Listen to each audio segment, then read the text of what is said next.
Congress, CPM ও BJP ছেড়ে তৃণমূল কংগ্রেসে যোগ দিলেন দুটি গ্রাম পঞ্চায়েতের 5 জন সদস্য। ঘটনাটি বীরভূমের নলহাটি 2 নম্বর ব্লকের শীতল গ্রামে। আজ তাদের হাতে দলের পতাকা তুলে দেন ক্ষুদ্র বস্ত্র বিতরণ দপ্তরের মন্ত্রী তথা বোলপুরের বিধায়ক চন্দ্রনাথ সিনহা। মন্ত্রী জানান, রাজ্যের মুখ্যমন্ত্রী মমতা বন্দ্যোপাধ্যায়ের উন্নয়নে সামিল হয়ে এলাকার উন্নয়নের কাজ করার উদ্দেশ্যে নোয়াপাড়া, শীতলগ্রাম ও ভদ্রপুর গ্রাম পঞ্চায়েতের কংগ্রেস, সিপিএম ও বিজেপি 5 জন নির্বাচিত সদস্য সহ বেশ কিছু মানুষ আজ তৃণমূল কংগ্রেসে যোগ দিয়েছেন। এদিনে যোগদান সভায় উপস্থিত ছিলেন নলহাটির 2 ব্লকের তৃণমূল কংগ্রেসের সভাপতি কুদরতে খুদা সহ এলাকার তৃণমূল কংগ্রেসের বিভিন্ন নেতা ও কর্মীরা। আমি কুদরতে খুদা, ডাকনাম স্বপন।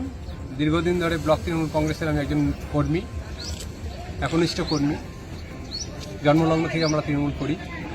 আজকে আমাদের ব্লকের যারা বিভিন্ন দলে ছিলেন, বিভিন্ন দলের সম্পদ হিসেবে যারা ছিলেন এবং মেম্বার ছিলেন, তারা সবাই তৃণমূল কংগ্রেসে এসে যোগদান করলেন আমাদের মন্ত্রী চন্দ্রনাথ সিনহার হাতে।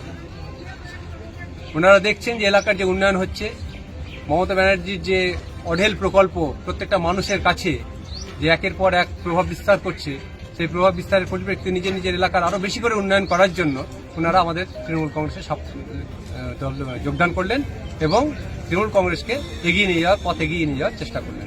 কারণ মিথ্যা বিভ্রান্তি দিয়ে যেসব দল নানা রকম অসামাজিকভাবে দেশকে পিছিয়ে দিচ্ছে, সেই দেশকে পিছিয়ে না দিয়ে দেশকে এগিয়ে নিয়ে যাওয়ার জন্য মমতা ব্যানার্জি যে প্রচেষ্টা চালাচ্ছে, সেই প্রচেষ্টাকে সফল করার জন্য ওনারা সফল তৃণমূল কংগ্রেস।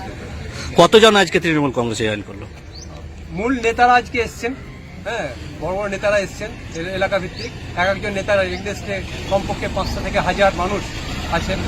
যেমন শীতলগ্রাম অঞ্চল থেকে যে বিজেপি টিমটা এসছেন, তাদের এগনেস্টে পেছনে প্রায় 1002 থেকে 3 মানুষ আছেন। তারা সকলেই যোগদান করলেন এবং জোট থেকে যে ভদ্রপুর 2 নম্বর এবং নপাড়ার যে মেম্বাররা যোগদান করলেন, তাদের এক একজনের পেছনে 500-1000 করে মানুষ যোগদান করলেন। বিগত দিনে যে একটা ভাওতাবাজি হয়েছিল শীতলগ্রাম অঞ্চলে, সেই তারই আমরা কাউন্টার হিসেবে আমরা এটা দেখিয়ে দিলাম যে না, তৃণমূল কংগ্রেসের মধ্যেই মানুষ আছে, মানুষ তৃণমূল কংগ্রেস ছেড়ে একটাও যায়। আজকে যে সাংবাদিকরা ফোন করছেন বা জিজ্ঞেস করছেন, তারা বলছেন এবং তৃণমূলের নেতারা বলছেন যে শীতলগ্রাম অঞ্চল থেকে 5 জন শীতলগ্রাম অঞ্চলের সদস্য বিজেপি ছেড়ে তৃণমূলে যোগদান করলেন। এটা সম্পূর্ণ ভুয়ো মিথ্যা কথা। কারণ এরা তৃণমূলের লোককে তৃণমূলে জয়েন করে আর বিজেপির নাম দেয়।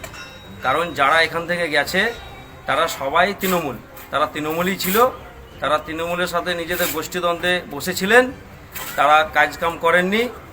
পঞ্চায়েতে তারা বসে থাকার কারণে আবার এই লোকসভা আসছে, কিছু অন্য ব্যাপার আছে, তাই তারা আবার তৃণমূলেই জয়েন করলেন। আমাদের বিজেপির কোনো মেম্বার সদস্য কেউ যাননি এবং তারা যাবে কেন? ওই চোরেদের দলে তারা নাম লেখাতে যাবে না। আর যারা গেছে তারা আম জনতা গেছে, তারা তৃণমূলেই ছিল, তাদের গোষ্ঠীদ্বন্দ্বের জন্য বসেছিল, তাই তারা আবার তৃণমূলের পতাকা ধরলেন। তৃণমূলের লোক তৃণমূলই জয়েন করে আর বিজেপির নাম দেয়, বিজেপিকে দোষারোপ করে। এটাই হচ্ছে বক্তব্য। নমস্কার।